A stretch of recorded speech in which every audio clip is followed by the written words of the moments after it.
Welcome to Close Listening. I'm Zach Morgenstern, joined as always by silent co-host Ludwig Bon B.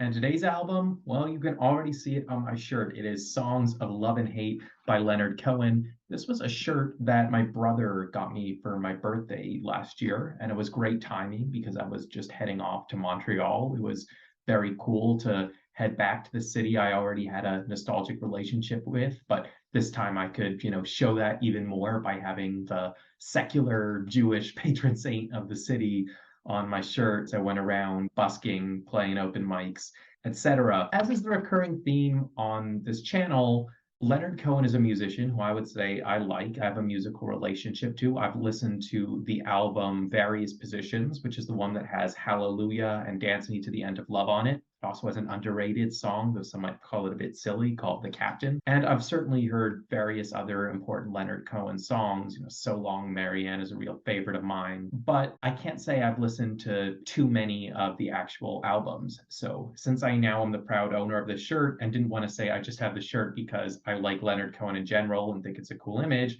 I feel like if I have the shirt, I'm responsible to know the album. I do have to say, to some degree, I just think this is a great shirt design. I don't know if this can hold up as my favorite Leonard Cohen album because there are plenty more to listen to. And this one seems particularly on the bleak side.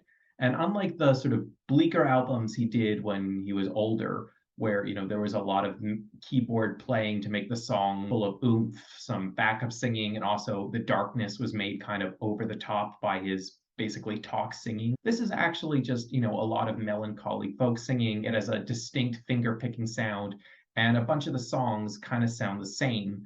And I suppose the reason for that is Leonard Cohen, to my knowledge, was first and foremost a poet. So my guess is with a lot of these songs, he wrote out the lyrics first. And, once you already have lyrics, the easiest thing to do rather than, coming up with a catchy melody to it is just, strum whatever chords go. Now, that all said, that's just a reason why I doubt this album will necessarily become a favorite of mine, why I didn't fall in love with it. It was certainly a good experience to listen to. Each one of these songs is an absolute delight in terms of the richness of the metaphors. As a singer-songwriter who has such long and such beautiful lyrics, Leonard Cohen often gets compared to Bob Dylan. And in some ways, you could say that comparison is negative. I feel like Bob Dylan is maybe a bit better at coming up with melodies than Leonard Cohen. Bob Dylan, I think, still felt like a musician first, even if he was a musician with very poetic instincts, whereas Cohen is clearly a poet first. At the same time, I actually like Leonard Cohen's singing voice a lot better than Bob Dylan's. I mean, if you know Leonard Cohen from the fairly prolific output he had towards the end of his life, you might think of him like Bob Dylan as a guy who got to be a singer-songwriter because he wrote good lyrics but couldn't actually sing very well.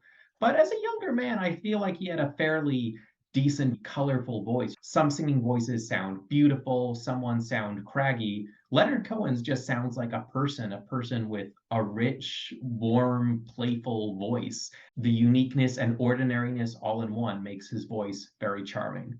So that's kind of the overview. Now let's talk about the individual songs. This album opens with a song called Avalanche, and I interpreted it as a reference to Quasimodo singing to Esmeralda. But unlike in the story, or at least the Disney story, I can't say I've actually read Victor Hugo's novel, Quasimodo here is not coming out as a good sport. He's like, yeah, I understand if Esmeralda loves someone else, I'll just try and be a good person and be nice to her. This Quasimodo is a bit angrier. He's letting his venom come out. Now, granted, I just said my relationship to Hunchback of Notre Dame is through the Disney movie, and this album is over 20 years older than the Disney movie, so it's harder for me to know what version of the story, if any, Leonard Cohen was thinking of.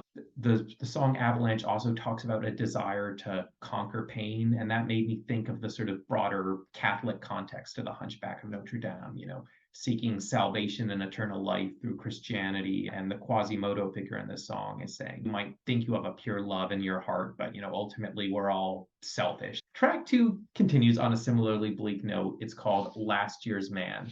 This is a song predominantly about a fading artist, someone who had some success and that success has gone away, but there are also some thrown in references to Joan of Arc and to Jesus Christ and to Cain from Abel and Cain. And it seems to be saying, it's nice if we could just love people as people in the moment. We continue to appreciate artists throughout their careers rather than, really loving them, then forgetting them, then, after they die saying, wow, what a legend. There are these references to loving Cain, this bad guy from the Bible, and it's as if it's celebrating the idea of loving Cain because he's not a saint. So you don't worship him. If you love him, it's because you love his actual humanity. Track number 3 is called Dress Rehearsal Rag. This is another wordy one and another bleak one. And unlike the other two, which were more sort of easygoing melancholy, this one has more of an oomph to it. It more is trying to get into your head, creating the feeling of a low-key nightmare.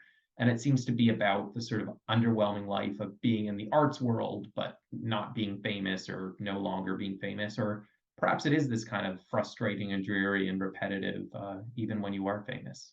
Now, I've been talking about how this album is a sort of universal dreary feel, but that's not entirely true. Track number 4, Diamonds in the Mine, has more instruments, has bass, it has drums, it has backup singers, and it stands out as the one where Leonard Cohen is going for the hit.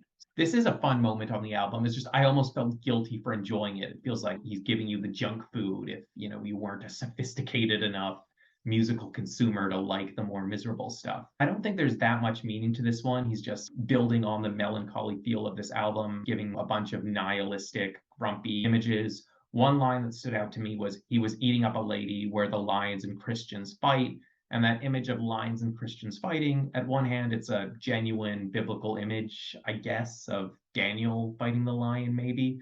But at the same time, it's sort of putting Christians and lions on the same level. It's saying, yeah, all those faithful people, they're no more virtuous than the rest of us. But yeah, it's a really fun song. And Leonard Cohen, I told you before, I liked his normal voice. And here it's that normal voice, but he's being a character. He's being cartoonishly grumpy. Track number 5 is Love Calls You By Your Name. And this continues the theme we've heard on songs like Yesterday's Man of differentiating between love and art in the sense that all kinds of art is filled with imagery of love, scornful descriptions of ex-lovers, and the person singing this song may have these very intense feelings that he puts into his writing of being abandoned, of being unappealing, but at the end of the day keeps on finding salvation in relationships and knows that no matter how dark their art might get, their love life remains fairly ordinary and possibly very happy. Now, track 6 is the famous one on this record, and it is called Famous Blue Raincoat.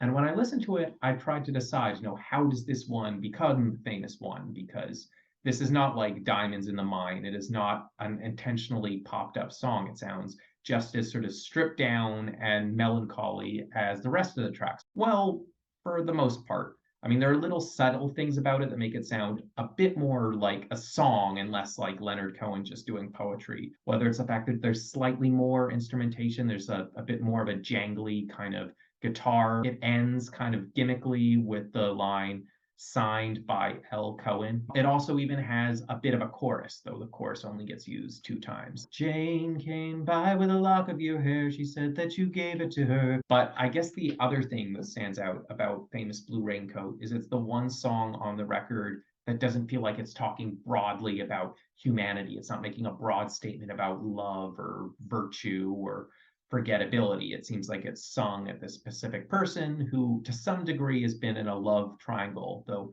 it's hard to tell details beyond that. Track number 7 is called Sing Another Song, Boys. This one is performed live, and it's the other one with full poppy production. And it continues the theme of love triangles, though kind of indirectly. It's this image of a woman who's the daughter of a mean moneylender. I don't know if he's referring to Shylock and Jessica from The Merchant of Venice, watching this man on a ship, and this narrator who's perhaps identifying with the man on the ship sort of pessimistically saying, but she'll never actually fall for him. This is just a fantasy. This is not true, genuine love. So the specifics of what he's singing about are hard to get at, but it's that kind of longing for love combined with bitterness and cynicism we hear everywhere else, but it's just put into a nicer, poppier package. Finally, we get a song called Joan of Arc.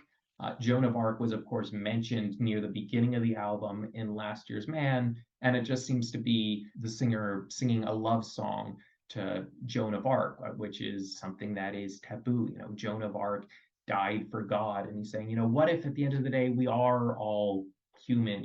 Even these people who claim to be martyrs for particular causes, including causes that mean they're married to the cause and can't be romantic, can't be in love. What if that's just an expression of them being generally people of strong character, and that's something they should be loved for romantically? It's an interesting and risky choice, romanticizing someone who doesn't necessarily want to be romanticized.